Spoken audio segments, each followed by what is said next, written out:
Hello and welcome back to my channel. My name is Mercy.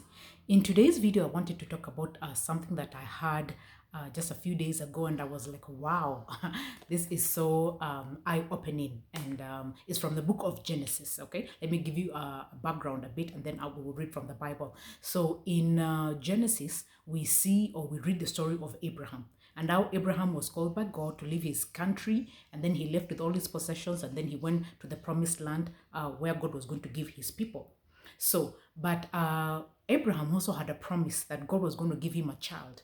But they waited for this child for so many years, and in their waiting, they had Ishmael. I hope you know the story. You can read from Genesis, yes, from chapter 12. So, but when we get to Genesis chapter 21, which I want to share, from Genesis chapter 21, verses 8, it says, and the child grew and was weaned. Now, this is when now the promised child has come. This is Isaac. Yes. And Abraham made a great feast on the day that Isaac was weaned. But Sarah saw that Hagar, the Egyptian, whom she had borne to Abraham, laughing. So she said to Abraham, cast out this slave woman with her son, for the son of this slave shall not be heir with my son Isaac. And the thing was very displeasing to Abraham on account of his son. So it was very displeasing that Abraham was so like, wow, his wife Sarah is asking him to send this Hagar and Ishmael away. So the key word here being this thing displeased Abraham, okay? Then it says, but God said to Abraham, be not displeased because of the boy and because of your slave woman. Whatever Sarah says to you, do as she tells you, for through Isaac your offspring shall be named. And I will make a nation of the son of the slave woman also, because he is your offspring. So the part now that I want to share. So this man of God was sharing about how, Abraham was so heartbroken by Sarah's suggestion that he should send Ishmael away. This thing was what? Very displeasing to Abraham.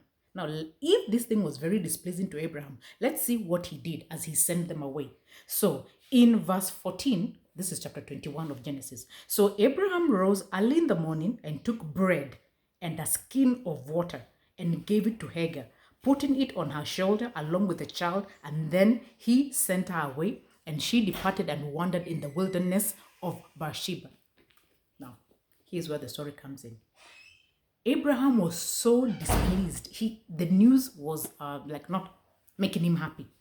But when he's sending Hagar and sending Ishmael away, of all the things, of all the property Abraham had, all the things he had, do you understand that Abraham sent Hagar away with, some versions say, one bread and one bottle of water? They are the two of them. And at this time, we can tell that Ishmael must have been around 14 years.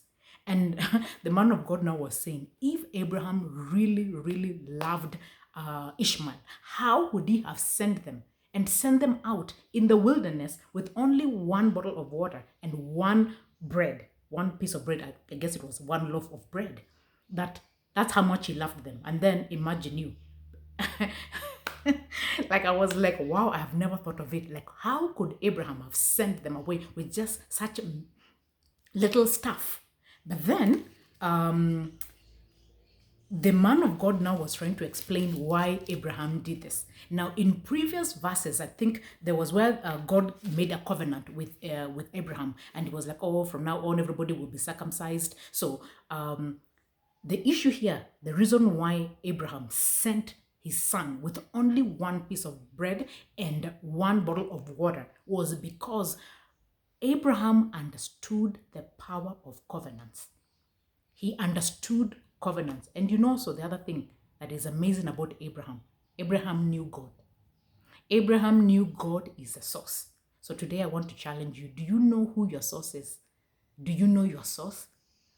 Because Abraham could have given them, or even the cattle, he would have given them whatever he amassed. At one point, all these things were going to come to an end.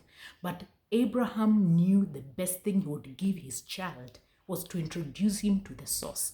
So when God made a covenant with Abraham, Abraham understood that once you are in covenant with God, God is your Jireh, God is your protector, and that is what he gave to Ishmael. So this man of God was saying about how he called Ishmael. He explained to him, and he was like, you know what? When I send you away, I'm going to send you away with one bottle and one piece of bread. And the day these items run out, that day, call upon the God of whom I have a covenant with. So now let's read Genesis 21 and see then what happened. So in 21 from verses 15, it says, when the water in the skin was gone, she put the child under one of the bushes. Then she went and sat down opposite him a good way off, about the distance of a bow shot, for she said, let me not look to the death of the child. And as she sat opposite him, she lifted up her voice and wept. And God heard the voice of the boy, and the angel of the Lord called to Hagar from heaven and said to her, what troubles you, Hagar? Fear not, for God has heard the voice of the boy where he is. So when God responded, he did not respond to Hagar's cry. He responded to the cry of the boy, because the boy had been taught by the father, call up the day these items end, call upon God. And then it says, God opened the eyes of Hagar and she saw the well of water. This well was already there. It was there. It's just that maybe in her complaint, in her cry, in her wonder what to do, she did not see it.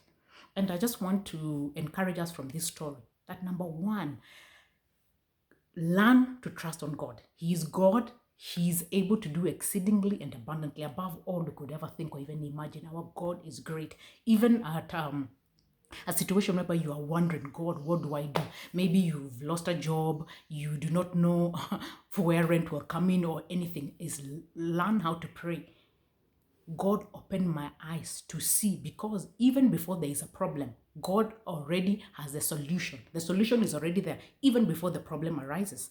So to finish up this video, I just want to encourage you this week. Cry out to God and say, God, please open my eyes to see the opportunity that you have already put in my path. And because sometimes I think we pray amiss. We are asking God, or give me another job, give me it, or whatever it is that the need is. But God already knows. He already has a solution for you. So I pray that this word will encourage you to trust God more, because our God is a good God. He is a good Father. And there is nothing, even God himself says, is anything too hard for me? So if nothing is too hard for God, it doesn't matter what problem you are having. You just need to focus on God and not the problem. And maybe tell the problem how great your God is. And I hope even as you listen to this, God will inspire you. He will give you a solution, and that the name of the Lord will be praised. Have a great week. Be blessed, and see you in my next video.